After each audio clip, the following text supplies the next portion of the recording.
Pues buenas tardes. Es para mí un verdadero honor poder presentar a ustedes al doctor Jesús Orozco Enríquez, quien, como saben ustedes, ha sido magistrado del Tribunal Electoral del Poder Judicial de la Federación. El doctor Orozco es egresado de la Facultad de Derecho de esta universidad, es maestro en Derecho Comparado por la Universidad de California en Los Ángeles, es investigador titular de este Instituto de Investigaciones Jurídicas de la Universidad Nacional Autónoma de México y ha sido funcionario en esta casa de estudios en distintos cargos relacionados con las cuestiones jurídicas. Pero quizá lo que más importa para un foro como este destacar es que tiene una gran trayectoria académica, nunca ha dejado de estar vinculado a sus labores tanto de docencia como de investigación y de hecho, como ustedes saben, es autor de distintas obras, dentro de las que destacan Sistemas de Justicia Electoral, Evaluación y Perspectiva, publicado en 2001, y particularmente creo un libro muy importante en el que se recogen muchos de los criterios que fue adoptando en sentido garantista el Tribunal Electoral del Poder Judicial de la Federación los últimos 10 años, de nombre Justicia Electoral y Garantismo Jurídico, del año 2005. También, como ya se ha comentado aquí, y como aprovecho para recordar, el día de mañana, a la 1 de la tarde, se presentará la segunda edición del Tratado de Derecho Electoral Comparado en América Latina, que ha sido coordinado por el maestro Orozco, junto con los profesores Dieter Nolen, Daniel Sobato y el profesor Thompson. Quiero aprovechar, antes de darle la palabra al profesor Orozco, para hacer dos comentarios de carácter general. Se ha preguntado mucho sobre las ponencias del evento. Bueno, lo que les puedo decir es que las ponencias como tales, en realidad, a quien quiera tener las ponencias completas, lo ideal es que consiga los videos que ya están a disposición aquí afuera, porque muchos de los ponentes, de los participantes, no trajeron por escrito sus participaciones. Lo que sí va a haber, como hemos anunciado, es el día de mañana a las 11, no a las 10 como está en el programa, a las 11 de la mañana, la presentación de las relatorías de las 8 mesas. Esta presentación de las relatorías la van a realizar los moderadores de las mesas en coordinación con un equipo de trabajo académico, y lo que se pretende presentar es resaltando los temas que fueron tratando, dónde estuvieron las divergencias y sobre todo los puntos de consenso. Esas relatorías, además de que serán públicas, se editarán y serán distribuidas posteriormente. Finalmente, a quienes preguntaron sobre el evento que la doctora Mónica González anunciaba hoy en la mañana sobre el tema de delitos electorales y la FEPADE, de cuándo será y cómo se publicará, bueno, será en los próximos meses, no días, como dijo la doctora González. Les pedimos solo un respiro para tomar un poco de aire, así descansamos un poco todos de tanta cuestión electoral, pero es un compromiso que ya tenemos acordado con la nueva fiscal, la nueva fiscal electoral, que nos ha pedido que hagamos este evento y en el cual intentaremos reunir a los mayores expertos en el tema, específicamente cuestiones de delitos electorales, tanto de las entidades federativas como de este Instituto de Investigaciones Jurídicas y de otras instituciones académicas. Bueno, sin más, no quiero quitarle tiempo a la conferencia magistral de Jesús Orozco. Tiene la palabra. Agradezco cumplidamente a las instituciones organizadoras de este importante seminario, de manera muy especial a nuestro director, el doctor Héctor Fierro, y al doctor Daniel Sobato, titulares de las mismas, así como a mis amigos, el doctor Pedro Salazar, como se refleja con su amable presentación, y Lorenzo Córdoba, que me dan la oportunidad de compartir algunas reflexiones con ustedes sobre jurisprudencia electoral y reforma constitucional y legal.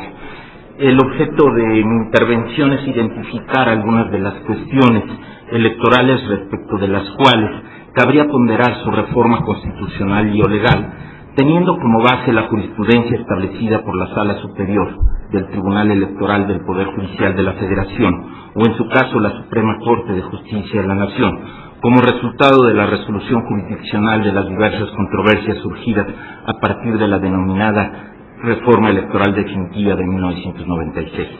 Aun cuando cabría estimar que esta última sigue ofreciendo un marco razonable para garantizar la celebración de elecciones libres y auténticas, así como para la impartición de justicia constitucional electoral completa, a poco más de 10 años de haberse promulgado y con el objeto de avanzar en la consolidación de nuestra democracia electoral, es pertinente evaluar la idoneidad del régimen constitucional y legal en vigor, así como de los criterios jurisprudenciales, tanto de carácter interpretativo como integrador del respectivo marco normativo general, emanados de los órganos jurisdiccionales, límite con competencia electoral. En estricto sentido, si la base del debate son los criterios jurisprudenciales, pareciera no requerirse de reforma constitucional o legal alguna, en primer lugar porque si algún criterio se estima inadecuado, bastaría propiciar que los nuevos integrantes de la Sala Superior del Tribunal Electoral, previa exposición de las razones que justifiquen su interrupción, en beneficio de la previsibilidad y seguridad jurídica, establecieran uno nuevo idóneo o que la Suprema Corte hiciera lo propio. Asimismo, debe tenerse presente la plena validez y fuerza normativa y vinculatoria de la jurisprudencia establecida por la propia Sala Superior, máxima en el derecho electoral federal mexicano, en tanto que atinadamente el artículo 233 de la Ley Orgánica del Poder Judicial de la Federación prevé que la misma es obligatoria no solo para los órganos jurisdiccionales inferiores, sino, a diferencia de otras materias, también para el Instituto Federal Electoral y las correspondientes autoridades jurisdiccionales y administrativas electorales de las entidades federativas, según el ámbito espacial de validez de la normativa que se interpreta o integra, en beneficio de la igualdad ante la ley y su eficacia. Por tanto, si se considera idóneo cierto criterio jurisprudencial, en principio resultaría irrelevante promover alguna reforma, pues el mismo ya forma parte del orden jurídico electoral mexicano. Además, debe superarse la tendencia a privilegiar los procedimientos de reforma legislativa ante las transformaciones políticas, económicas y sociales de nuestro país, desdeñando la función esencial de la jurisprudencia y propiciando la llamada inflación legislativa o incluso constitucional, como ocurre en la mayoría de los sistemas de tradición romano-germánica como el nuestro, y en general, a diferencia de los pertenecientes a la familia del Common Law, si bien es claro que, como lo ha destacado Michele Tarufo, cada vez más ambos tipos de sistemas se asemejan, y mientras estos han incrementado el derecho legislado, aquellos han ampliado, como el nuestro, la influencia del precedente judicial. No obstante lo mencionado, la especificidad del derecho electoral que regula el acceso al poder público y los principios constitucionales y rectores de certeza, legalidad y objetividad, que entre otros lo orientan, así como la importancia de contar con reglas claras para el funcionamiento de una democracia en beneficio de la previsibilidad y certeza jurídica, como lo han destacado en este seminario Dieter Nolen y Daniel Sobato, entre otros, hacen recomendable que se sometan al procedimiento de reforma constitucional y, en su caso legislativa, determinados criterios jurisprudenciales de gran trascendencia que se han establecido en los recientes 10 años, con el objeto de que los órganos constitucionales representativos de origen democrático competentes evalúen su pertinencia y determinen su convalidación o corrección, previa discusión pública con todos los interesados, que trascienda los márgenes de las determinaciones judiciales tomadas en el contexto de un caso particular, como sugieren Nino y Gargarella, entre otros, en consonancia con los postulados de la democracia deliberativa que caracterizan al Estado constitucional de derecho. De ahí que sea oportuno el análisis de ciertos criterios jurisprudenciales electorales relevantes, susceptibles de someterse al procedimiento de reforma electoral en el seno del órgano legislativo o, en su caso, del órgano revisor de la Constitución. En este orden de ideas, permítanme abordar en esta ocasión 5 temas que estimo relevantes ponderar para la reforma que viene: acceso a una justicia electoral completa y efectiva, democracia interna de los partidos políticos, candidaturas independientes, recuento de resultados electorales y régimen de nulidad de elecciones. Al respecto, de manera previa, cabría ponderar establecer constitucionalmente que las normas legales sustantivas y procesales en materia electoral, tanto federales como locales, deben ser aprobadas por una mayoría calificada, quizás de 2/3 partes de los miembros presentes, tal como ocurre, por ejemplo, con la legislación electoral de Argentina y España, a fin de que gocen de mayor permanencia y queden debidamente salvaguardados los derechos de las minorías políticas, sin que con este propósito se sobrecargue al texto constituyente con disposiciones típicamente reglamentarias. De aprobarse lo anterior, varias disposiciones contenidas en los actuales artículos 41 y 99 constitucionales pasarían a integrar los ordenamientos legales correspondientes. Acceso a una justicia electoral completa y efectiva. En primer lugar, me gustaría hacer referencia a las facultades al Tribunal Electoral para inaplicar disposiciones legales presuntamente inconstitucionales, y en este sentido, en coincidencia con lo que han mencionado mi colega César Astudillo, así como el destacado constitucionalista y amparista Arturo Saldívar en diversos foros. En este sentido, desde mi perspectiva, la resolución de contradicción de tesis 2/2000, como ellos anticipaban, en el sentido emanada de la Suprema Corte y por la cual se estableció que el Tribunal Electoral del Poder Judicial de la Federación carece de atribuciones para inaplicar en casos concretos disposiciones legales secundarias presuntamente inconstitucionales, en el entendido de que tampoco tribunal alguno cuenta en la actualidad con tal facultad, es el caso de que dicha resolución produjo un efecto negativo y seguramente no deseado en el sistema de justicia electoral, pues dejó de tener un carácter integral este sistema, a pesar de ser uno de los objetivos específicos de la exposición de motivos de la reforma de 1996, en tanto que se propiciaron ámbitos electorales inmunes al control de la constitucionalidad, dejando en indefensión a ciertos sujetos político-electorales, como los ciudadanos, las agrupaciones políticas y los partidos políticos surgidos con posterioridad a determinada reforma, pues jamás contaron con medio de defensa alguno para plantear su inconformidad ante la presunta inconstitucionalidad de determinada norma legal, en virtud de que carecen de legitimación para promover una acción de inconstitucionalidad. Lo anterior constituye, en mi opinión, una laguna normativa que genera una disfuncionalidad del sistema, pues el Tribunal Electoral tendría que aplicar normas generales presuntamente inconstitucionales o, por así decir, convalidar los actos que tengan su fundamento en tales normas. Tal situación no solo contraviene el derecho a la tutela jurisdiccional completa y efectiva en términos del artículo 17 constitucional, sino el derecho de toda persona a disponer de un recurso judicial efectivo ante un tribunal competente, imparcial, independiente y preestablecido, conforme con lo previsto en los artículos 8 de la Convención Americana sobre Derechos Humanos y 14 del Pacto Internacional de Derechos Civiles y Políticos.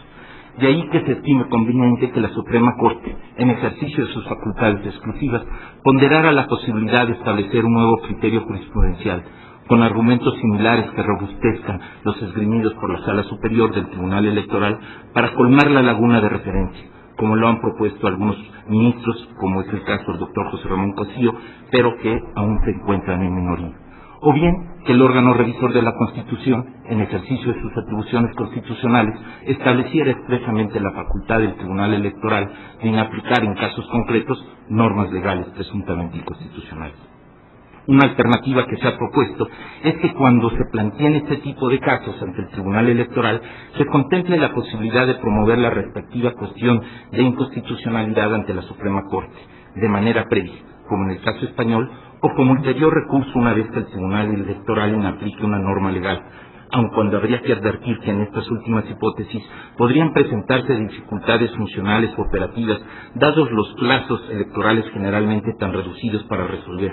Por ejemplo, la Sala Superior en diversos casos ha llegado a resolver medios de impugnación que en menos de 24 horas. En la inteligencia de que la uniformidad de la interpretación constitucional ya se salvaguarda a través de la competencia que le confiere el artículo 99, párrafo 5 constitucional al Pleno de la Suprema Corte para resolver eventuales contradicciones de tesis.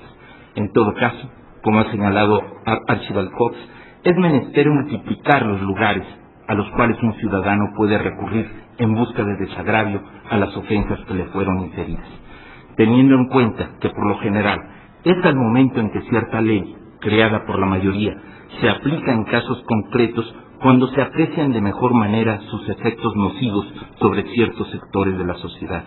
Al respecto, cabe recordar con Kelsen que la justicia constitucional es un medio eficaz de protección de la minoría contra los abusos de la mayoría, así como para la salvaguarda de la supremacía de la Constitución y la consolidación de la democracia constitucional. Ejecución de sentencias del Tribunal Electoral. En general, las autoridades electorales e inclusive los partidos políticos han sido respetuosos de las decisiones del Tribunal Electoral, si bien en ocasiones previa expresión de inconformidad por el sentido de algunos fallos. Por tanto, prácticamente la totalidad de las sentencias electorales han sido cumplidas y solo de manera excepcional se ha llegado a determinar algún desacato por los destinatarios, como ocurrió con el Congreso del Estado de Yucatán en 2001, pero donde finalmente prevaleció lo ordenado por el Tribunal Electoral previa ejecutoria de la Suprema Corte en una acción de inconstitucionalidad. Ante el riesgo de que por alguna circunstancia surjan obstáculos para la plena ejecución de las determinaciones del Tribunal Electoral, resulta conveniente establecer legalmente mecanismos y procedimientos claros para el efecto. Asimismo, cabría ponderar que, al igual que como ocurre con otras garantías constitucionales, el juicio de amparo, la acción de inconstitucionalidad y la controversia constitucional, cuando la autoridad responsable insistiera en la repetición del acto reclamado o tratare de eludir la sentencia respectiva, la Suprema Corte estuviera facultada también en los medios de impugnación en materia electoral para separar a dicha autoridad de su cargo y consignarla ante el juez de distrito en términos similares a lo previsto en los artículos 105 y 107 de la Constitución. Ampliación de la procedencia de medios de impugnación. Otras cuestiones relacionadas con el acceso a la justicia electoral a cargo de la Sala Superior, que convendría establecer legalmente en forma explícita, si bien ya se prevé en vía jurisprudencial, es su competencia para conocer impugnaciones de parte de cualquier ciudadano de comunidades indígenas en contra de resultados de elecciones bajo el sistema de usos y costumbres indígenas, así como las provenientes de partidos políticos en contra de procedimientos de democracia semidirecta, como plebiscitos y referenda. Otro de los casos que conoció la Sala Superior y en su momento captó la atención de la opinión pública fue que se considerara competente para controlar la constitucionalidad de los actos de naturaleza materialmente administrativa electoral emanados de algún congreso de entidad federativa, como ocurrió con la designación de consejeros o magistrados electorales sin que se hubiera observado el procedimiento legal previsto. En el mencionado caso pionero del Estado de Yucatán, durante el proceso electoral de 2000-2001, sin embargo, se llegó a cuestionar lo anterior y a aducir que la intervención de la Sala Superior violaba la división de poderes y la soberanía estatal. Es mi convicción que la procedencia del juicio de revisión constitucional electoral en este tipo de asuntos resultó un medio eficaz para salvaguardar la supremacía de la Constitución y corregir eventuales errores o abusos de poder de las mayorías legislativas o, en su caso, de los ejecutivos locales, por lo que convendría conservarla y preverla explícitamente en la normativa correspondiente para evitar cualquier duda o cuestionamiento. Democracia interna de los partidos políticos.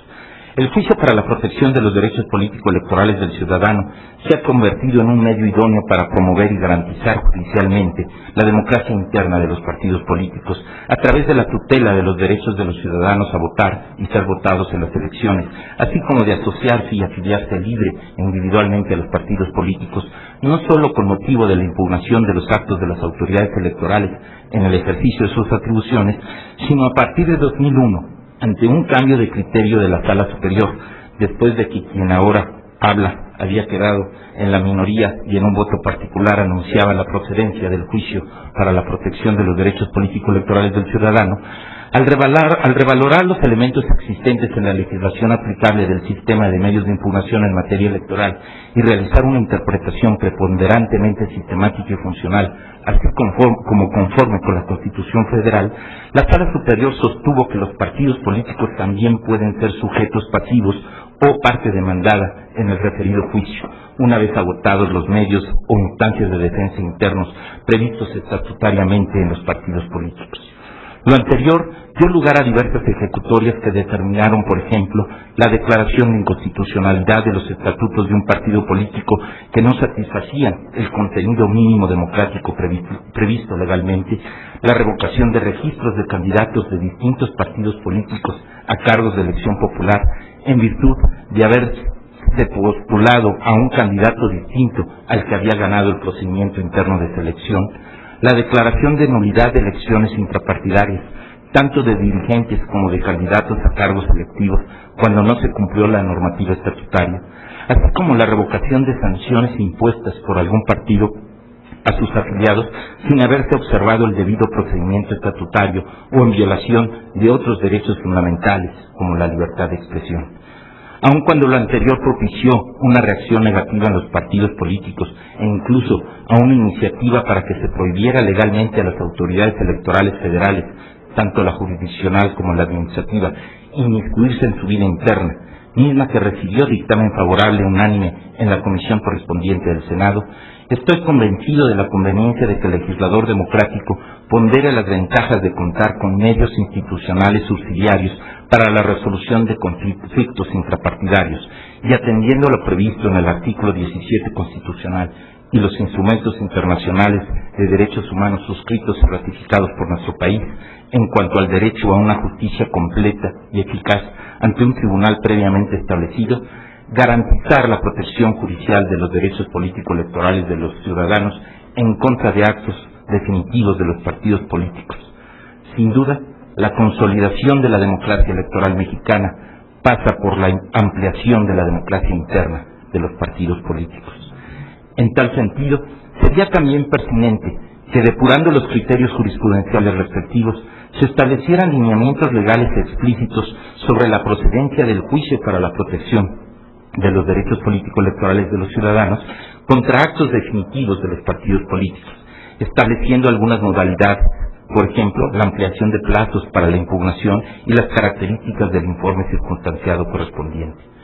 El contenido mínimo democrático que deben satisfacer los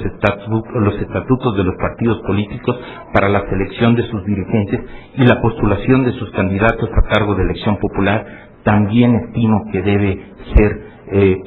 establecido por el legislador democrático, así como para la adopción de medios de defensa intrapartidarios que respeten el derecho de defensa de los afiliados y un debido procedimiento estatutario intrapartidario, teniendo como guía, como habitualmente lo sostuvo la Sala Superior, la armonización de dos derechos fundamentales: el derecho a la libre autoorganización de los partidos políticos y el derecho de sus afiliados a participar democráticamente en la formación de la voluntad partidaria. Vinculado con lo anterior, y a fin de garantizar el derecho constitucional a la información del ciudadano, para que éste se encuentre en aptitud de ejercer libremente su derecho político-electoral de asociación en su vertiente de afiliación, la Sala Superior sostuvo que los registros a cargo del Instituto Federal Electoral relativos a los documentos básicos y cuadros dirigentes de los partidos políticos, así como a los procedimientos que sustenten su designación o elección, tienen el carácter de públicos, por lo que el acceso a los mismos debe estar abierto a cualquier ciudadano, en virtud de que la información anotada está relacionada con entidades de interés público y el registro lo lleva un organismo público autónomo, sin que legalmente se prevea que la respectiva información tenga carácter confidencial. Es importante resaltar que este criterio, garante del derecho de acceso a la información pública en materia político-electoral, se estableció pioneramente por la Sala Superior antes de la expedición de la Ley Federal de Transparencia y Acceso a la Información Gubernamental y en aplicación directa del artículo 6 constitucional, propiciando en la práctica que el peticionario tuviera acceso a estatutos partidarios que, previa nueva impugnación, fueron considerados inconstitucionales por no satisfacer el mínimo democrático, habiéndose ordenado la expedición de nuevos estatutos al respectivo partido político. Asimismo, y a fin de tutelar jurisdiccionalmente el derecho de acceso a la información pública en materia electoral que otorga a los ciudadanos la Ley Federal de Transparencia invocada, la propia Sala se declaró competente para conocer de las impugnaciones relativas a la contravención del mismo a través del juicio para la protección de los derechos político-electorales del ciudadano. De ahí que resulte conveniente que el legislador democrático puntualice dicha competencia de la Sala Superior para evitar que eventualmente surja algún conflicto con los tribunales de amparo, aunque es claro que de presentarse antes de la reforma legal le correspondería a la Suprema Corte dirimirlo. Aprovechando para definir legislativamente y quizás ampliar su alcance. Recuérdese, por ejemplo, que la Sala Superior estimó que el IFE estaba obligado a proporcionar la información relativa a los sueldos mensuales o ingresos que perciben los dirigentes de los partidos políticos cuando la misma había formado parte de los procedimientos de fiscalización respectivos. Incluso cabría ponderar si se podría identificar a los partidos políticos, como se ha propuesto en esta mesa, incluso por el doctor Pedro Salazar, como sujetos obligados directos y no solo a través del IFE, para salvaguardar el derecho ciudadano de acceso a cierta información pública político-electoral que obra en su poder. Candidaturas independientes. Este tema dio lugar a uno de los debates más intensos e interesantes al seno de la Sala Superior, con motivo de la negativa del Consejo General del Instituto Electoral de Michoacán a registrar como candidato a gobernador a un ciudadano cuya solicitud no fue propuesta por partido político alguno y por tanto no se ajustaba a lo que exigía el Código Electoral del Estado de Michoacán. Aun cuando los 7 magistrados concluíamos que debía confirmarse la negativa, surgieron 3 posiciones distintas, teniendo en cuenta que cuando se resolvió el asunto en octubre de 2001, todavía la Suprema Corte no había decidido que el Tribunal Electoral carecía de atribuciones para inaplicar en casos concretos disposiciones legales inconstitucionales. 2 magistrados sostuvieron que la exigencia legal de que solo los partidos políticos podían postular candidatos y el correspondiente vacío legislativo de no contemplar candidaturas independientes en el Código Electoral de Michoacán era inconstitucional, pues violaba el derecho fundamental a ser votado. Pero según esta posición, dicho vacío no era susceptible de ser superado, colmado o integrado jurisdiccionalmente, por lo que estimaban que se requería de una reforma legislativa que se adecuara a la Constitución. Una segunda posición, sustentada por otros 2 magistrados, aducía que la propia Constitución establecía el monopolio de los partidos políticos para postular candidatos, por lo que la ley michoacana era acorde con la Constitución. Finalmente, 3 magistrados sostuvimos la posición que prevaleció y consistió en que el derecho político electoral fundamental a ser votado no tiene un carácter absoluto, sino se trata de un derecho de base constitucional y configuración legal. Y por tanto, si bien la Constitución Federal no establece la exclusividad de los partidos políticos para postular candidatos, es competencia del legislador ordinario, ya sea federal o local, al regular a través de una ley las calidades de los ciudadanos para ser votados, determinar si solo los partidos políticos tienen derecho a postular candidatos o si también se permiten candidaturas independientes, o mejor dicho, no partidistas, toda vez que en ocasiones estas últimas son más dependientes de otros intereses, como los oligárquicos, y según también se ha comentado en algunas de las mesas de este seminario. En el entendido de que si la legislación de Michoacán, sostenía la mayoría de la Sala Superior, no exigía estar afiliado a algún partido político, sino solo ser postulado por este para ser candidato, y era asequible para los ciudadanos la formación de un partido político local, pues bastaba contar con un número de afiliados equivalente tan solo al 0.45% del padrón electoral, se concluyó, en el caso particular, que dicha legislación no era violatoria de regla o principio alguno de la Constitución ni de los tratados internacionales suscritos y ratificados por México. Desde mi perspectiva, siguen rigiendo los argumentos esgrimidos por la mayoría de la Sala Superior en el citado precedente, por lo que es propiamente competencia del legislador ordinario, federal o local, delimitar el alcance del derecho a ser votado y definir la viabilidad o no de las candidaturas no partidistas, atendiendo a las particularidades del desarrollo político y cultural en el respectivo ámbito espacial y con el objeto de armonizar los diversos derechos fundamentales de igual jerarquía involucrados y salvaguardar los principios, fines y valores constitucionales, como la democracia representativa, el sistema plural de partidos políticos y los principios de certeza y objetividad que deben regir la función estatal electoral. Es conveniente advertir que en ningún momento pretendería aducir que la potestad del legislador sea omnipotente, pues los eventuales requisitos o calidades que establezca el legislador deben respetar el contenido esencial del derecho fundamental a ser votado y por tanto no pueden ser injustificados, irrazonables, discriminatorios, desproporcionados o de imposible cumplimiento. En este sentido, cabría analizar la conformidad con la Constitución de las leyes de entidades federativas que no prevén la conformación de partidos políticos locales o que exigen candidaturas postuladas por partidos políticos nacionales o estatales, incluso para el ámbito municipal o delegacional. De ahí que resulta relevante ponderar que se prevean legalmente las candidaturas independientes o no partidistas en el ámbito municipal. Cabe tener presente que mientras en la mayoría de los países latinoamericanos no se contemplan las llamadas candidaturas independientes para la presidencia de la República, en la mayoría de esos países sí se prevén para el ámbito municipal. Por lo que se refiere a México, por ejemplo, se admiten este tipo de candidaturas en Sonora,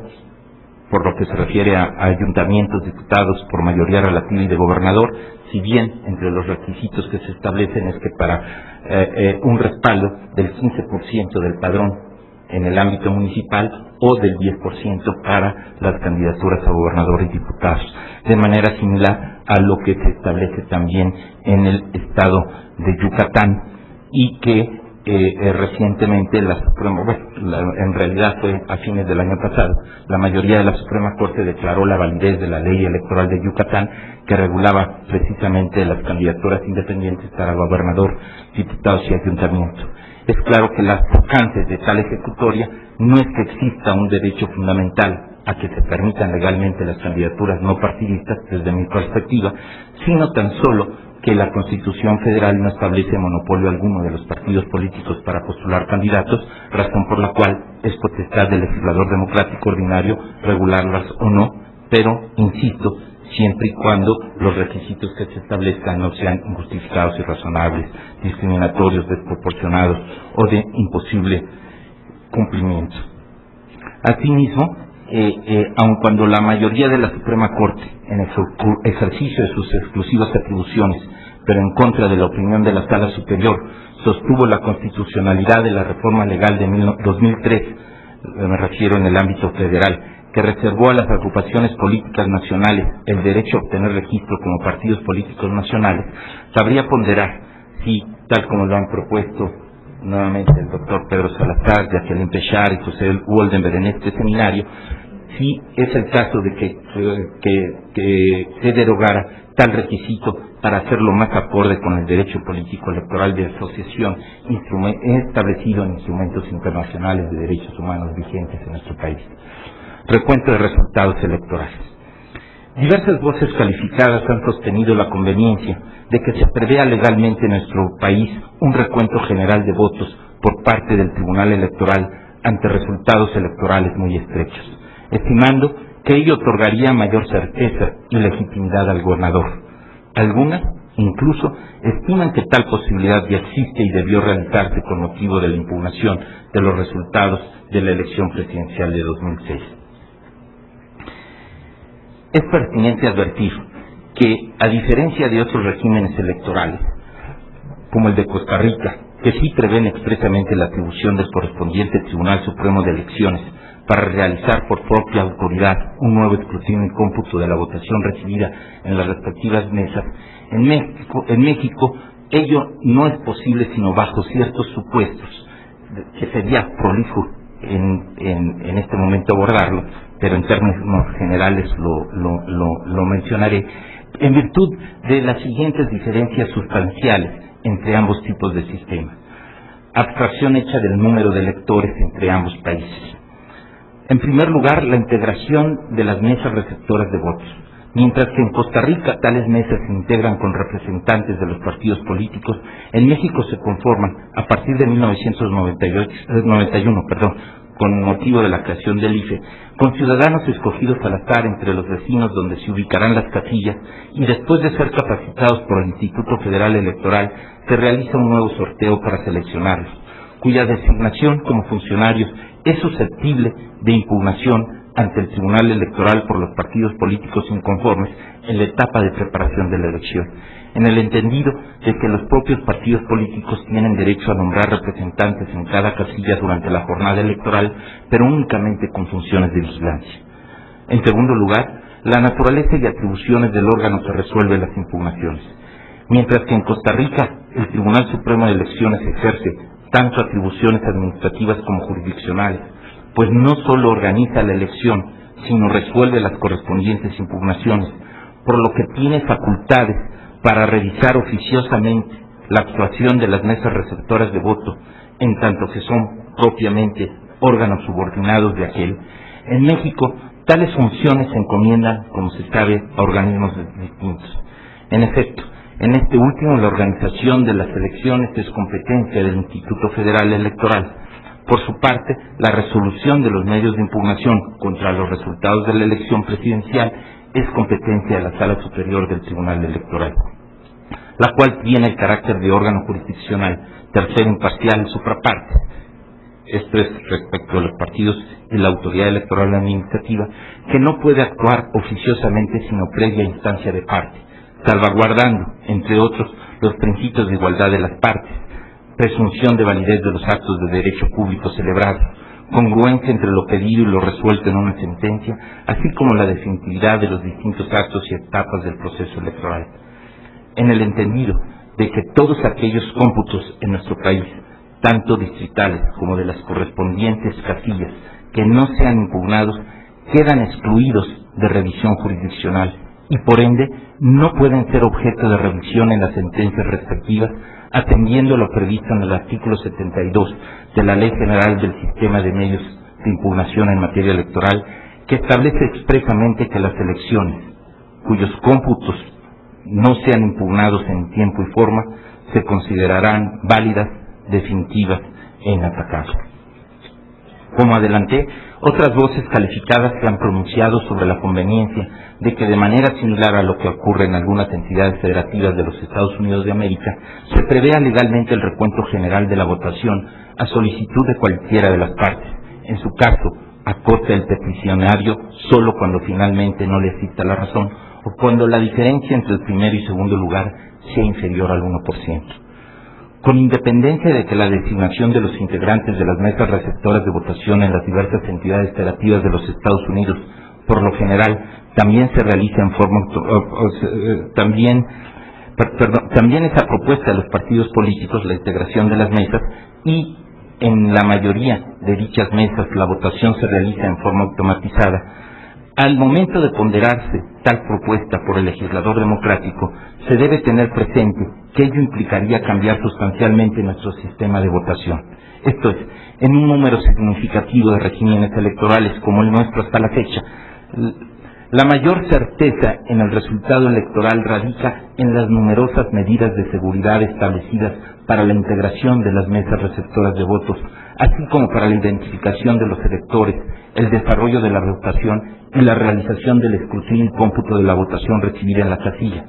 del cual se levanta, como mencioné, un acta suscrita por los funcionarios de casilla y los representantes de los distintos partidos políticos, quienes, después de haber vigilado todo el procedimiento de votación, también tienen derecho a recibir un ejemplar del acta respectiva para que puedan cotejar los resultados con los que pretendan manejarse como oficiales durante la sesión de cómputo distrital y hacer valer sus derechos ante cualquier anomalía, en el entendido de que solo en caso de que se advierta alguna irregularidad por parte de la autoridad electoral administrativa se debe proceder jurisdiccionalmente a realizar un recuento. El que eventualmente una reforma legal previera un recuento generalizado, a pesar de no haber discrepancia alguna entre las actas en poder de la autoridad electoral y las de los representantes de los partidos políticos, sin que tampoco se advierta alteración alguna ni error evidente ante cualquier elección cerrada, se tornaría más relevante para el resultado electoral definitivo el contenido de los paquetes electorales que lo ocurrido estrictamente en la casilla, lo cual debe ser ponderado cuidadosamente por el legislador democrático, pues si bien existen también numerosas medidas de seguridad desde que los paquetes electorales se trasladan de las casillas al Consejo Distrital y hasta la sesión de cómputo distrital el miércoles siguiente a la elección, e incluso su posterior resguardo en las instalaciones del propio Consejo, ante la suspicacia generalizada, también podría cuestionarse la confiabilidad del contenido del paquete electoral que se abre en sede jurisdiccional después de algunas semanas. De ahí que la gran mayoría de los regímenes electorales, incluido el nuestro hasta la fecha, opte por privilegiar el resultado electoral emanado del escrutinio y cómputo realizado al final de la jornada electoral por ciudadanos seleccionados al azar y previamente capacitados en presencia de los representantes de los partidos políticos, cuando las actas respectivas no tengan muestras de alteración ni errores evidentes, por estimar que, bajo tales condiciones, es el que genera mayor certeza. Para concluir, pretendería hacer referencia al régimen de nulidad de elecciones. Junto a más de 60.000 procesos electorales para diversos cargos federales, estatales y municipales que se llevaron a cabo en México durante los últimos 10 años, solamente se llegaron a anular 33 elecciones constitucionales por la Sala Superior. En efecto, dicho órgano jurisdiccional decretó directamente la nulidad de 17 elecciones, debido a que quedó acreditada la comisión de irregularidades graves que se estimaron determinantes para el correspondiente resultado electoral, entre las cuales se encuentra la elección de 2 gobernadores estatales, Tabasco y Colima, 2 diputados federales, de Torreón, Coahuila y Zamora, Michoacán, un diputado local, 11 ayuntamientos y un concejal. Asimismo, la Sala Superior del Tribunal Electoral confirmó, o al desechar la impugnación dejó firme, la nulidad de 16 elecciones locales previamente decretadas por tribunales electorales estatales, en tanto que también llegó a revocar la nulidad de 22 elecciones que habían sido anuladas por tribunales electorales locales o alguna sala regional. De manera similar, en múltiples ocasiones se confirmaron jurisdiccionalmente resultados electorales con diferencia de un solo voto entre el primero y segundo lugar, así como en diversos casos se decretó algún cambio de ganador, ya fuese como resultado de haber realizado el recuento de la votación recibida en alguna casilla para corregir errores evidentes, por ejemplo en Papalotla, Estado de México, o de haber anulado la votación recibida en una o varias casillas por actualizar irregularidades invalidantes o determinantes para el resultado en las casillas respectivas. Cabe destacar que los 3 partidos políticos con mayor fuerza electoral a nivel nacional plantearon eventualmente la nulidad de alguna elección o, en su caso, la respectiva revocación del ganador o pretendieron el cambio de ganador ante la Sala Superior del Tribunal Electoral, y a todos y cada uno de ellos se les llegó a dar la razón cuando, atendiendo a los méritos del caso respectivo, jurídicamente les asistía. Ciertamente, el orden jurídico mexicano garantiza la regularidad electoral o el cumplimiento de sus normas, no solo a través del sistema de medios de impugnación en materia electoral, que tiene propiamente un carácter correctivo, puesto que revoca o modifica el acto de autoridad irregular a fin de reparar la violación cometida, y en su caso, restituir al promovente en el uso o goce del derecho político electoral que le hubiera sido violado. Y en esa medida se trata de un control directo de la juridicidad o regularidad constitucional o legal electoral. Pero también el orden jurídico mexicano garantiza su regularidad mediante un régimen de responsabilidades en materia electoral conformado por el conjunto de sanciones aplicables a los sujetos responsables, partidos políticos, ciudadanos y autoridades, entre otros, de las infracciones administrativas, delitos o causas de juicio político relacionados con la materia comicial, por lo que este último régimen tiene preponderantemente un carácter represivo, en tanto que no corrige o priva de efectos a la irregularidad electoral, sino por lo general castiga al sujeto infractor y por tanto implica un control indirecto de la juridicidad o regularidad electoral. Por tanto, en materia electoral, como en cualquier otro campo del derecho público, tanto en nuestro país como en las diversas democracias occidentales,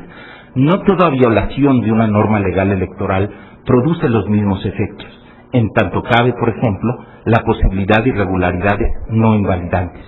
por lo que en tales casos cabría analizar si el orden jurídico establecido por el legislador democrático prevé algún otro tipo de consecuencia ante una vez que quedan acreditadas determinadas irregularidades, como sería, por ejemplo, determinada responsabilidad administrativa o incluso penal o derivada de juicio político al infractor. En otros trabajos académicos publicados con anterioridad al proceso electoral de 2006, me he ocupado de las características básicas del régimen federal de nulidades de elecciones, siendo prolijo pretender abordarlas ahora. Solo mencionaré 3 cuestiones que estimo de capital importancia. La primera de ellas se refiere a la elección presidencial y la conveniencia de que, en beneficio de la seguridad jurídica, se regule de manera más precisa las atribuciones de la Sala Superior, tanto en lo que respecta a los medios de impugnación como a la calificación de esa elección. Considero que debe establecerse claramente la posibilidad, como ocurre con el resto de las elecciones, de que una de las pretensiones del actor en el juicio de inconformidad sea la nulidad de la elección presidencial, regulándose legalmente las respectivas causas de nulidad, en el entendido de que ello debe ser objeto de los medios de impugnación, caracterizados por el principio de contradicción, la carga probatoria de quien afirma que se cometieron determinadas irregularidades, congruencia entre lo pedido y lo resuelto en la sentencia y demás principios procesales, mas no reservar su análisis al momento de la calificación de la elección presidencial, como ocurre a la fecha, cuya naturaleza, de acuerdo con la Sala Superior, es propiamente administrativa. Al efecto, cabría ponderar si se adoptan términos similares a la denominada causa genérica de nulidad de elección, prevista en el artículo 78 de la Ley Procesal Electoral para las elecciones de diputados y senadores, cuando se hayan cometido en forma generalizada violaciones sustanciales en la jornada electoral, se encuentren plenamente acreditadas y se demuestre que las mismas fueron determinantes para el resultado de la elección. Asimismo, convendría precisar los efectos que acarrearía si quien obtuvo mayor número de votos resulta inelegible. Se estima que la explicitación legal de las graves consecuencias que podría acarrear la comisión de este tipo de irregularidades, además de la indispensable seguridad jurídica, propiciaría que los protagonistas asuman actitudes más responsables y respetuosas del orden jurídico electoral. La segunda cuestión es la vigencia del principio de que solo irregularidades determinantes pueden acarrear la nulidad de una elección, siguiendo la doctrina científica y administrativa francesa y que prácticamente adoptan todos los regímenes electorales de las democracias occidentales. Así, por ejemplo, en España, la Ley Orgánica del Régimen Electoral General establece que la nulidad de votación o elección debe ser declarada no cuando ocurra cualquier irregularidad, sino solo cuando ocurran irregularidades invalidantes.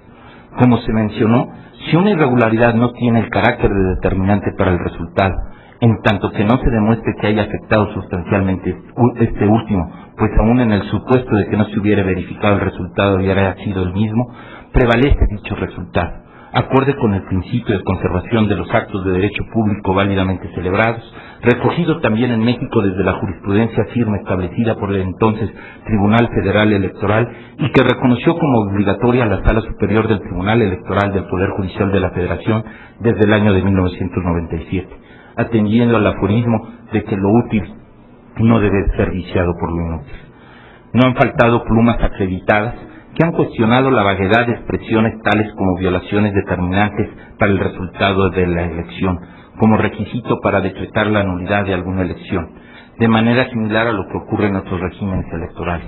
lo cual, cabe advertir, no da lugar a la discrecionalidad en cuanto a la potestad de decidir libre y prudencialmente, sino al arbitrio del órgano jurisdiccional electoral competente, entendido como la apreciación circunstancial dentro del parámetro legal, lo cual requiere de la aplicación técnica de los conceptos jurídicos indeterminados que exigen precisión del supuesto previsto en la norma por parte del órgano decisorio con su respectiva calificación jurídica, la prueba para tomar una decisión y su adecuación al fin perseguido en la norma.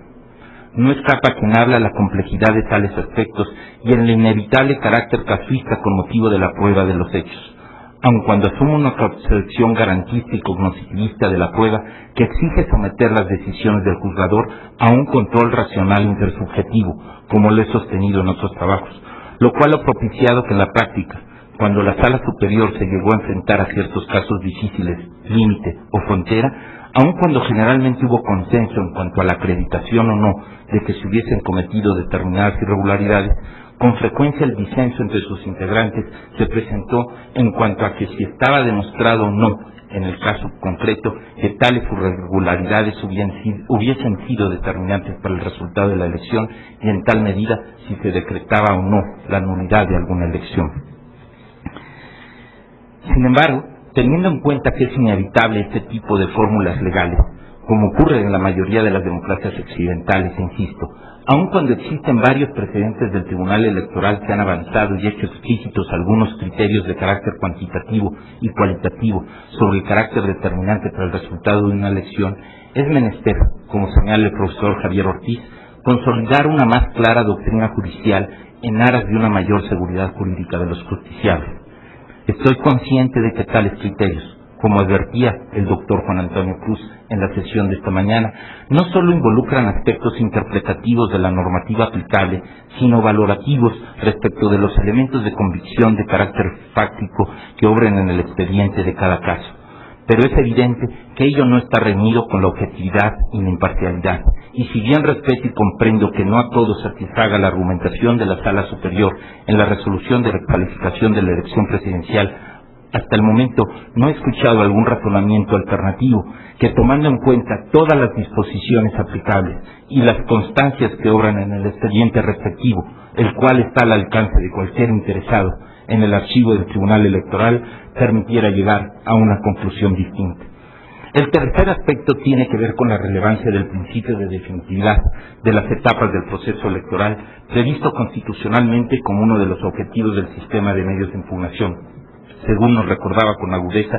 el día de ayer el maestro José Waldenberg en su magnífica intervención, afirmando que aun cuando la Sala Superior pudo haber tenido, así lo calificó, buenas razones para anular, por ejemplo, la elección de gobernador de Tabasco en el 2000, con base en la llamada causal abstracta, en su opinión se había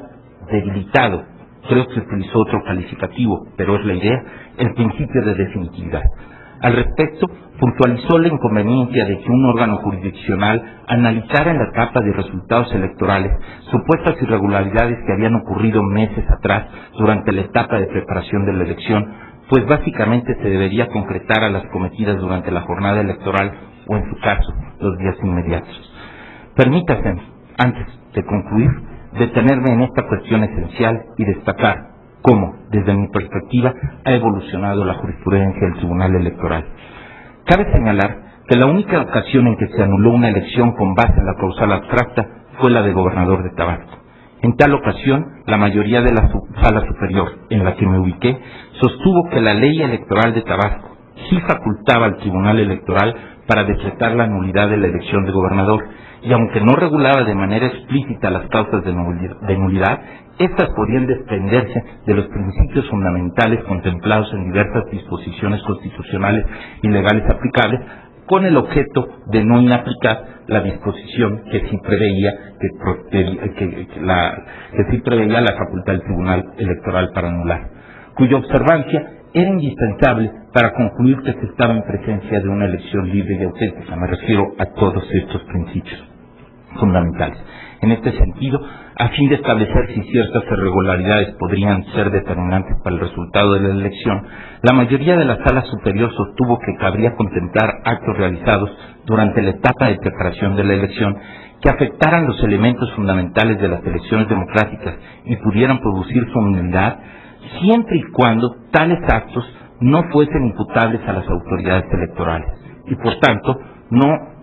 hubieran sido susceptibles de ser combatidos a través del sistema de medios de impugnación en materia electoral, sin que ello sea contrario del principio de definitividad de las etapas del proceso electoral, sostuvo esa mayoría, toda vez que este principio solo opera con relación a los actos emitidos por las autoridades electorales,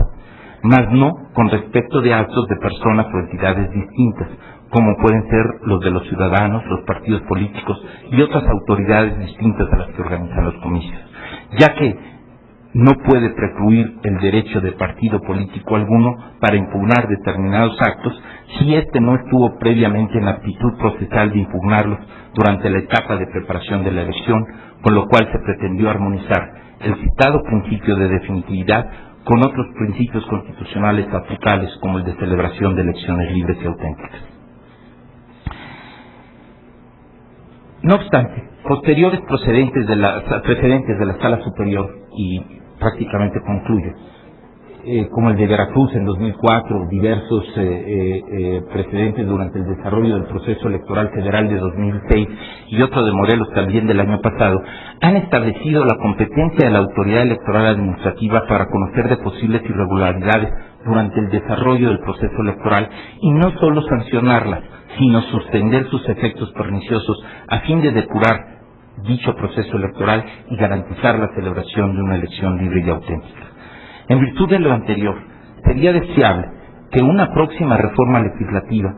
se sopesara la posibilidad de que se estableciera en forma expresa en la legislación electoral un procedimiento administrativo abreviado tendente a depurar un proceso electoral en curso y revestido de las formalidades esenciales del procedimiento, tal como se instrumentó en diversos casos, como mencioné, en el estado de Veracruz y en el pasado proceso electoral federal, como resultado de varias ejecutorias de la Sala Superior, destacadamente la recaída en el recurso de apelación 17/2006.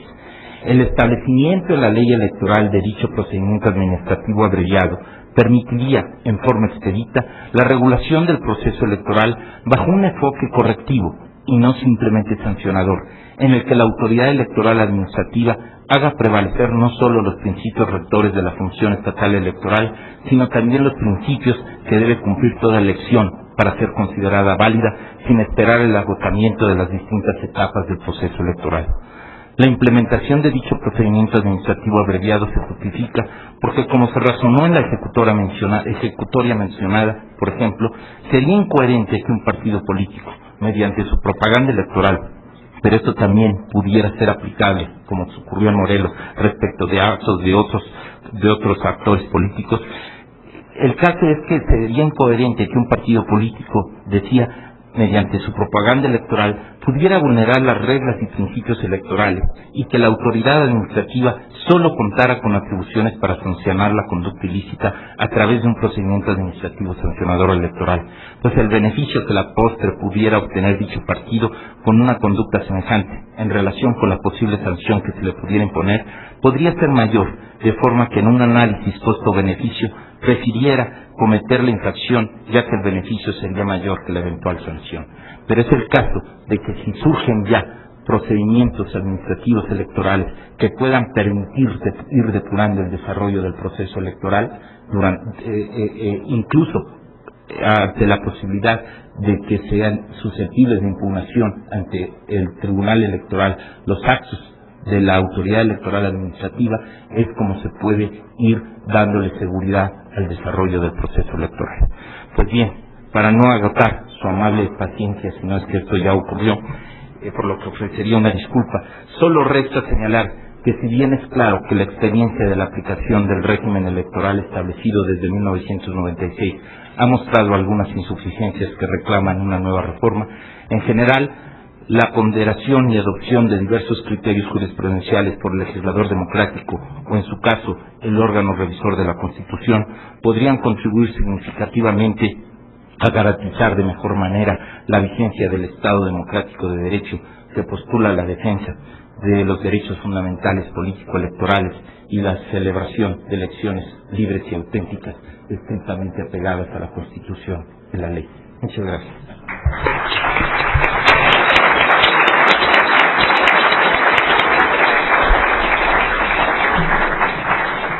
Pues agradezco al profesor José Jesús Orozco Enríquez su intervención,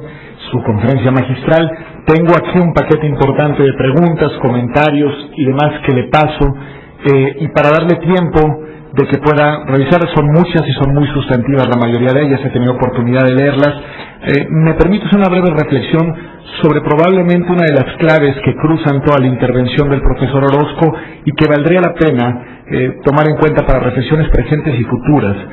Creo que si hay algo que está detrás de la intervención es la necesidad de definir cuál es la autoridad que debe de establecer con precisión algunos de los aspectos jurídicamente más delicados en una materia tan importante como la electoral.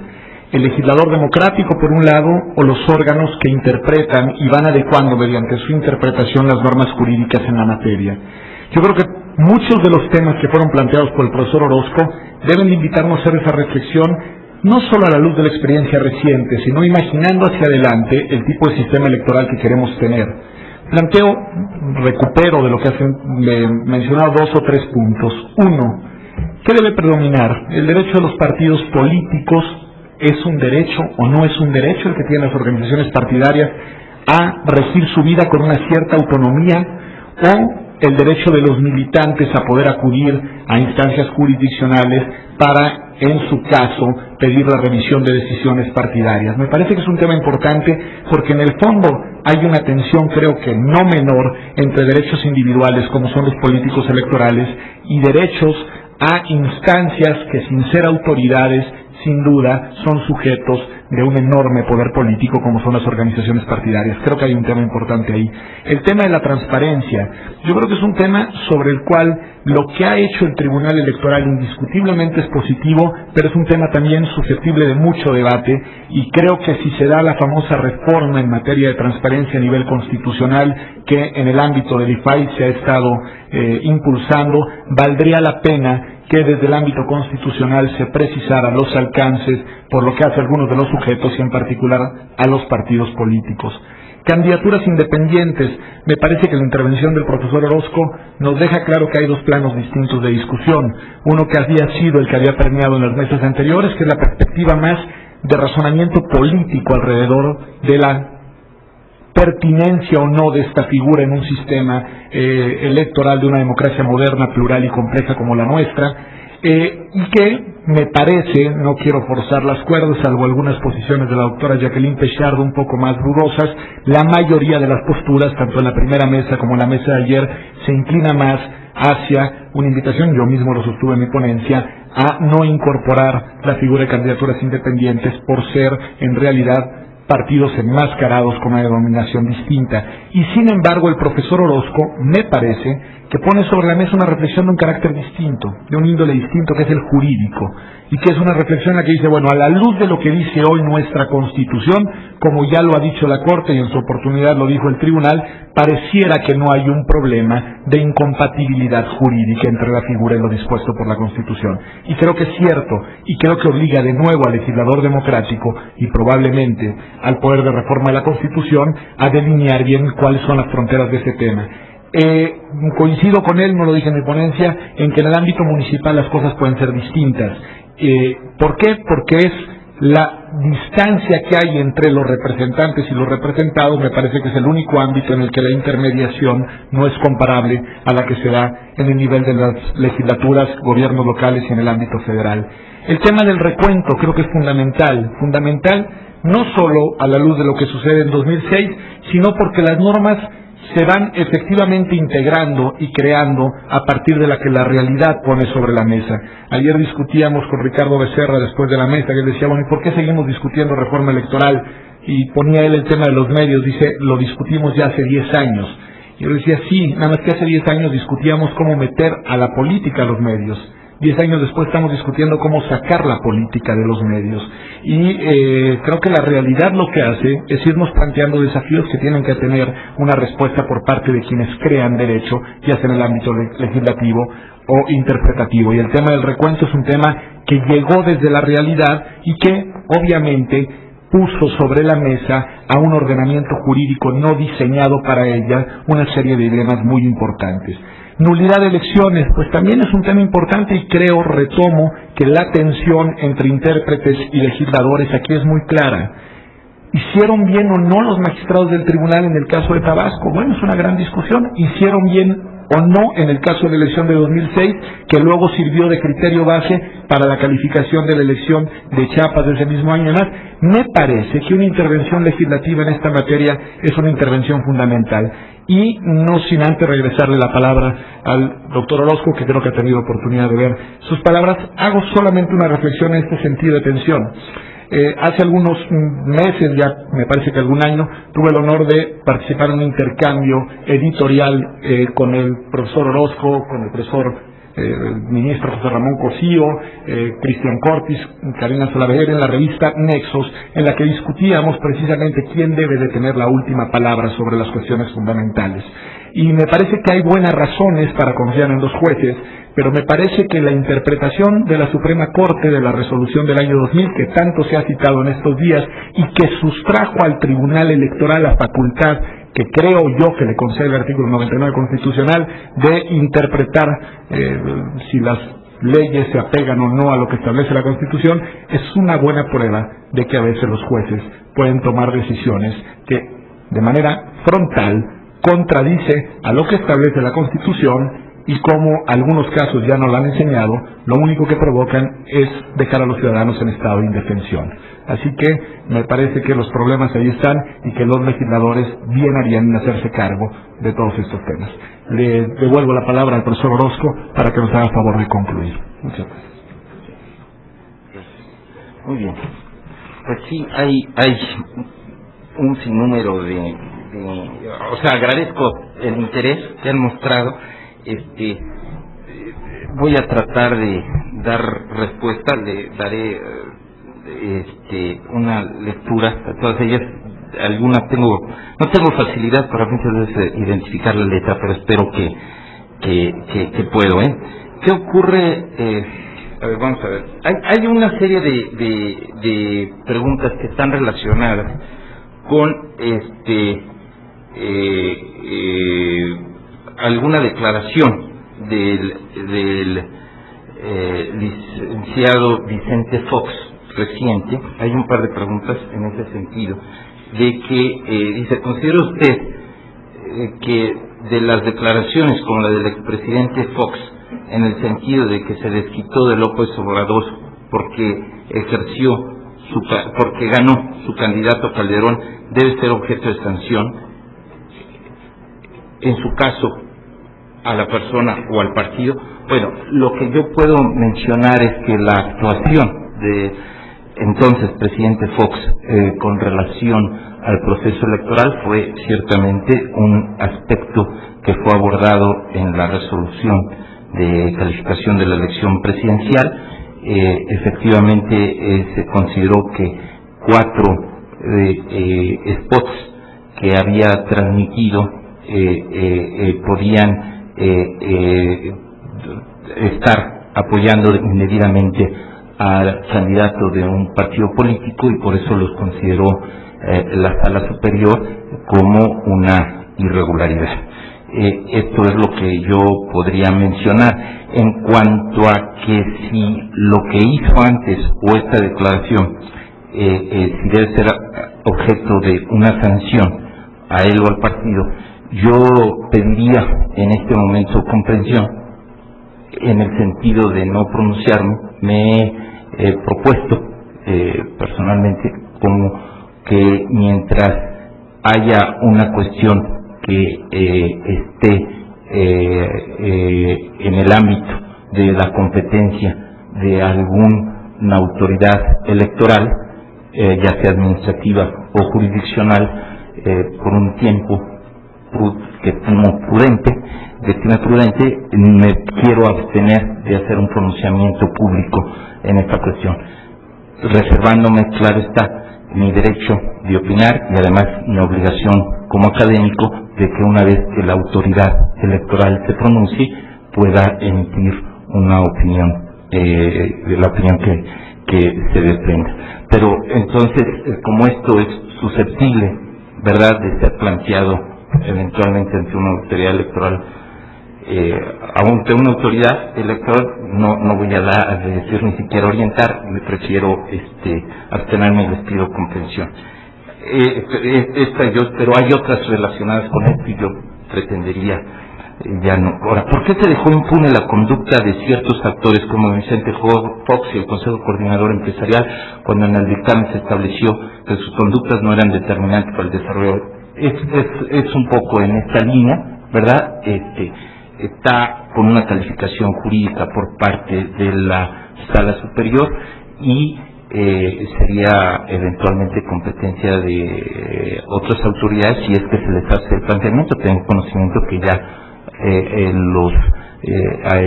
algunos partidos políticos ya lo han planteado formalmente y entonces pues de momento no lo emito. Dice: ¿qué ocurre con la mesa directiva de Casillas? Se encuentra integrada por funcionarios que no saben leer ni escribir, que no es extraño, y por tal motivo son mal llenadas las actas. En realidad es un requisito el que sepan leer y escribir. Claro, de todos modos, en la práctica pudieron haber habido que alguna insuficiencia en la capacitación, pero que pues ese el nivel ciertamente cultural que existe en nuestro país, pero teniendo el Instituto Federal Electoral la tarea correspondiente, debe ampliar precisamente los esfuerzos en tal dirección para la debida capacitación, sin desconocer que lo que ocurre que si algún funcionario no acude el día de la jornada electoral, pues se debe requerir, de acuerdo con lo previsto en la ley, acudir al primero que esté formado, y entonces es cuando ya puede haber alguna dificultad en tal sentido. Pero esto es parte de la cultura política, se debe hacer este esfuerzo por el IFE y pues generar conciencia. Desde su perspectiva, ¿cuáles serían las razones por las que no se acordó el recuento total de las casillas por la Sala Superior, a pesar de que era el mecanismo para darle certeza y legitimidad a la elección presidencial? Es el caso, ¿verdad? Se tenía mencionado en mi trabajo, en mi intervención, de que quizás no sea el único mecanismo para darle certeza, ¿verdad? Porque cuando una determinada acta, la que pueden tener un ejemplar todos los partidos políticos que acudieron como representantes en determinada casilla, y todas coinciden junto con la que tiene en su poder el presidente de la misma, y que es la que obra en autos en determinado momento, y no se aprecia ni alteración en el acta, ni que hubiese habido algún error evidente, pues la Sala Superior dio varios argumentos en diversos ejecutorias recaídas a los diversos juicios de inconformidad en donde se pretendía este recuento, porque se debía seguirle otorgando certeza en principio a esa acta que no adolecía ni de error evidente ni de muestras de alteración, y que por otro lado, pero la principal de la barrera, llamémosle, que hubo fue en el sentido de que no se impugnó la totalidad de los distritos electorales. Esto es, de los 300 distritos que conforman la República Mexicana, solo se impugnó por la Coalición por el Bien de Todos, que era la que formulaba la pretensión, 230. Estos 230, o sea, quiere decir que 70 estuvieron excluidos ya de entrada de la revisión jurisdiccional, pero que implicaba aproximadamente, estos 70, aproximadamente unos 30,000 casillas. Y de los 230 que implicaban aproximadamente esas 100,000 casillas, es el caso de que no se impugnaron todas las casillas. La ley procesal electoral no solo establece de manera explícita que se deben impugnar los cómputos distritales, cada una de las actas de cómputo distrital, sino que también se deben precisar de esas actas, de las casillas, los resultados de las casillas que corresponden a cada distrito, que son aproximadamente en cada concejo distrital unas 435, se debe precisar cuáles de esas 435 casillas son las que se están cuestionando. En total, del total de casillas impugnadas fueron alrededor de 43,000, en lugar de las 130,477, solo se impugnaron, se identificaron 43,000, pero ni siquiera de esas 43,000 había la pretensión en el juicio de inconformidad correspondiente, y todo esto es público, están las sentencias al alcance de la página de internet y evidentemente también los expedientes en el archivo del Tribunal Electoral. Es el caso de que solo de 22,000 de esas 43,000 se solicitó el recuento, y de esas 22,000 en las que se solicitó el recuento, es el caso de que no había, la convicción que llegó a la Sala Superior fue que no había justificación para proceder al recuento en todas y cada una de esas, porque no mostraban ni error evidente ni muestras de alteración, entonces se le daba mayor certeza al resultado originalmente que ya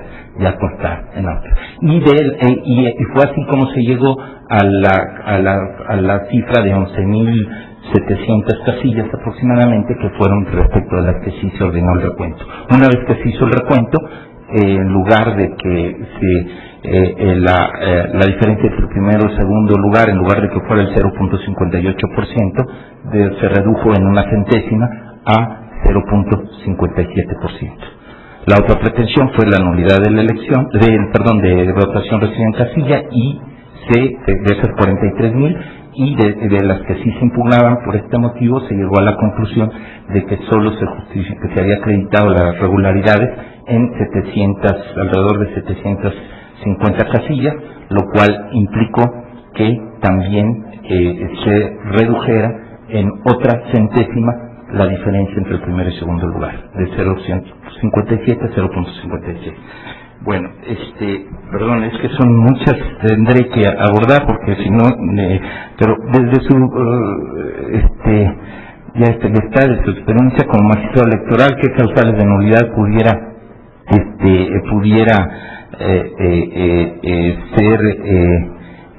adicionar? Bueno, ya mencioné la de la elección presidencial, y cuáles quitaría. Yo creo que no hay ninguna que estorbe, ¿no? En todo caso, precisar la de la elección presidencial. Por favor, comente sobre la controversia constitucional que interpuso el IFE por violación a su autonomía. Yo les pido comprensión en este sentido, no lo menciono. Lo que sí, yo en otros trabajos académicos sí puedo decir que desde mi perspectiva los órganos constitucionales autónomos deben tener también derecho, y bueno, lo he hecho también en algún trabajo académico, en el sentido de que pudiera haber interpretaciones que pudieran ser posibles en ese sentido. La propia Suprema Corte ha establecido criterios en este sentido. Como abogado, ¿qué opina del conteo ciudadano que solicita la revista Proceso y el IFE se niega? ¿Es posible a qué se debió el bombardeo inusual de la campaña que el tribunal tuvo en los medios de las elecciones pasadas? ¿Cuál fue el costo total? Bueno, el primer aspecto de lo del conteo, la verdad, nuevamente es una cuestión que está en el ámbito de una autoridad electoral, y pido la comprensión en ese sentido. Bueno, el costo total no tengo idea, ¿no? De quién lo haya cubierto y dice bombardeo, pues el destinatario de la campaña con respecto al tribunal electoral, pues no sé si no lo hayan hecho hacia nosotros, en fin, no sé, ¿no? La verdad no tengo ese dato, pero si se refiere a lo que el tribunal estuvieron habiendo anuncios, tengo entendido que esto fue dentro del tiempo que tiene derecho el Estado, tiempo estatal, y no implicó erogación alguna del Tribunal Electoral. En principio esa es mi percepción. Yo nunca fui miembro de la Comisión de Administración del Tribunal, entonces tampoco tendría yo ese dato. ¿No existiría suspicacia sobre las medidas de seguridad implementadas para proteger los paquetes electorales si realmente fueran infalibles? ¿Qué investigación y qué resultados se dieron sobre el asunto en que el IFE estaba abriendo paquetes por orden del tribunal, siendo falsa dicha afirmación? Bueno, efectivamente puede haber suspicacia, y ya lo mencionaba, pero algunas de los paquetes que efectivamente empezó a abrir el IFE, quiero hacer esta precisión. El paquete electoral, de acuerdo con la ley, cuando se interpone un medio de impugnación, se debe abrir el paquete electoral, pero hay diversos sobres. Uno es el sobre que contiene los votos válidos, los votos válidos, los votos nulos. Otro sobre es el relacionado con las boletas sobrantes inutilizadas, y otro sobre es el que se llama expediente de casilla, que es el que contiene las actas de la jornada electoral y de escrutinio y cómputo. Ciertamente todo aparece en el paquete electoral, pero los sobres a su vez están sellados, cada uno de ellos de acuerdo con lo previsto en la ley. Entonces, lo que hizo la autoridad electoral administrativa, de acuerdo con lo previsto en la ley, fue abrir el paquete, extraer el expediente, el sobre que contiene el llamado expediente de casilla, y de ese extraer las actas. que le hizo llegar al Tribunal de Escrutinio y Cómputo para que se pudiera analizar por el Tribunal lo correspondiente. Pero cuando entonces el sobre relacionado con los votos no fueron en realidad abiertos por las autoridades electorales, los consejos distritales del Instituto Federal Electoral, sino en principio exclusivamente el expediente de casillas. Pues cuando sí ya se abrió fue obviamente cuando ya dio la orden el Tribunal Electoral que respecto de esas 11.700 casillas se hiciera el recuento. ¿Qué opina con respecto a las funciones de casilla en cuanto que según datos del IFE cada día es más difícil que la gente se interese políticamente y acepte ser funcionario contra la parte de cultura política, lo que mencionaba, y pues esfuerzos que haga el IFE en tal dirección, ¿no? Estimo, pero ¿cómo justifica la actuación del Tribunal Electoral siendo que emitió una resolución fundada en criterios absurdos que además dejó sin certeza y gravemente cuestionado el resultado electoral? ¿Acaso los magistrados al aplicar el derecho se imposibilitan para aplicar también la lógica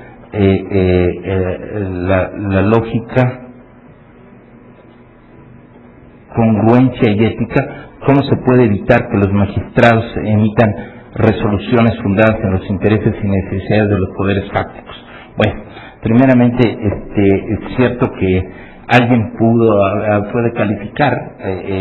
dar su impresión acerca de la resolución del Tribunal Electoral que sea desde la perspectiva de alguien absurdo. Yo pudiera también dar varios argumentos para pretender sostener lo distinto. Como miembro de un órgano público es obviamente expuesto uno a la crítica. Desde mi perspectiva está fundada y motivada debidamente en el marco constitucional y legal la resolución, y obviamente en todo caso y atendiendo los precedentes, o sea, por la congruencia que debe tener todo juzgador, no solo entre lo pedido y lo resuelto, sino también con base en los precedentes. Estoy convencido de que, por lo que a mí me respecta y lo que los demás miembros de la sala nos ajustamos precisamente a tales principios, y obviamente también con todo el profesionalismo y demás valores éticos que deben exigirse a todo juzgador. Es lo que pudiera mencionar, respetando cualquier punto de vista divergente. Evidentemente estaría quizás a la materia, ¿verdad?, para analizar con más detenimiento cuando se enfoque un evento exclusivamente sobre esa resolución para poder contraargumentar, ¿no? Que ahora era más amplio, y aceptaría que en un futuro se pudiera dar un evento de esta naturaleza donde el objeto fuese la resolución de la calificación de la elección presidencial. Podría sugerir algunos temas para que en lo individual con mucho gusto. ¿Acaso le resulta jurídicamente irresponsable pretender obligar a un sujeto de derecho a lo imposible si lo útil no debe ser viciado por lo inútil, y fueron inútiles al emitir su resolución sobre el resultado electoral, pues no dieron certeza en cuanto a la misma, ignoraron que buscan un interés general y no de intereses fácticos? ¿Cómo justifican los razonamientos? Pues creo que están las razones se encuadraría mucho en el comentario anterior, ¿no? Respecto, si a alguien no le satisfizo, quizás también el sentido del fallo, pero bueno, cuando se utilizan calificativos, ojalá, y yo estaría abierto a ver las razones para ver cuál pudiera haber sido un tratamiento alternativo, consistente, tomando en cuenta todas las disposiciones constitucionales y legales aplicables y los elementos que obran en el expediente para llegar a una opinión, a una conclusión distinta. Cuando pidieron la revocación de una elección los partidos, ¿y por qué sí la hicieron? Bueno, esto sería prolijo, han tenido varios, pues por lo menos los 33 casos en que mencioné que había decretado la nulidad la Sala Superior o confirmado la misma, y en algunos otros de cambio ganador, pero tendría la información y con muchos gustos se la proporcionaría a los interesados. Les ofrezco también una disculpa que no esté agradeciendo en lo individual a las personas ni mencionándoles que han solicitado preguntas, pero les aprecio mucho el interés. Con respecto a su afirmación de que hasta hoy, y ya solo faltan 4 y seré muy conciso, con respecto a su afirmación de que hasta hoy no ha visto una argumentación que proponga algo distinto a lo que ustedes magistrados realizaron, en la revista Proceso hay un artículo muy interesante y puntual del doctor John Ackerman titulado Magistrados irresponsables. Habrá seguramente oportunidad con mi buen amigo y colega John Ackerman de que podamos discutir ampliamente sobre diversos temas. Ya hemos tenido en privado algunos y no descarto que sea público. Sin duda, yo toda la disposición. ¿Se podría hacer compatible el derecho constitucional de ser votado sin ser, perdón, creo que no es problema, ¿no? Sin ser miembro de un partido para el cargo de presidente del país como el actual registro de partidos? Estas candidaturas independientes para la elección presidencial. Bueno, está ciertamente un planteamiento de la Comisión Interamericana de Derechos Humanos sobre esto. Ahí ya ha habido pronunciamiento sobre la Sala Superior. Yo adelanté lo que desde mi perspectiva está la disponibilidad y lo menciono esto sí porque, bueno, es el precedente y esa es mi posición, de que está a disposición del legislador en principio el decidir si existan o no candidaturas independientes incluso para la elección presidencial. O sea, si no están previstas, desde mi perspectiva, eso no es necesariamente inconstitucional o violatorio de instrumentos internacionales de derechos humanos. Es necesario debatir sobre la instauración de procedimiento de nulidad de jurisprudencia establecida que afecte a la mayoría de los ciudadanos y que restrinja derechos electorales. ¿Cuántos trabajos conoce que hayan abordado tal procedimiento? Bueno, hay un procedimiento más que nulidad de jurisprudencia que es su interrupción, ¿verdad? En determinado momento la propia Sala Superior puede establecer por una mayoría de 5 votos la interrupción de un criterio jurisprudencial, con independencia de que si no se estuviera de acuerdo se podría acudir al procedimiento legislativo, obviamente, o ante el órgano revisor de la Constitución. Serían los mecanismos para superar un criterio, un jurisprudencial que no se considere pertinente. Artículo 192, 193 del Código Electoral del Estado de Sonora no indica la necesidad de porcentaje que suscriba su inscripción como candidato independiente. ¿Podrá decir en qué reglamento, ley, etcétera puede encontrarlo? Bien, es la propia ley electoral del Estado de Sonora el que establece, no tengo el artículo, pero con mucho gusto a Silvia, las personas que en determinado momento hemos a disposición en lo individual les preciso el dato, ¿verdad? Gracias por su atención y paciencia. Perdón, antes de levantar la mesa, 3 avisos. Jorge Gasca me pide de nuevo si los coordinadores podríamos conseguir todas las ponencias, todas las conferencias y demás. Insisto que por una cuestión de metodología no es que sea humanamente imposible, es que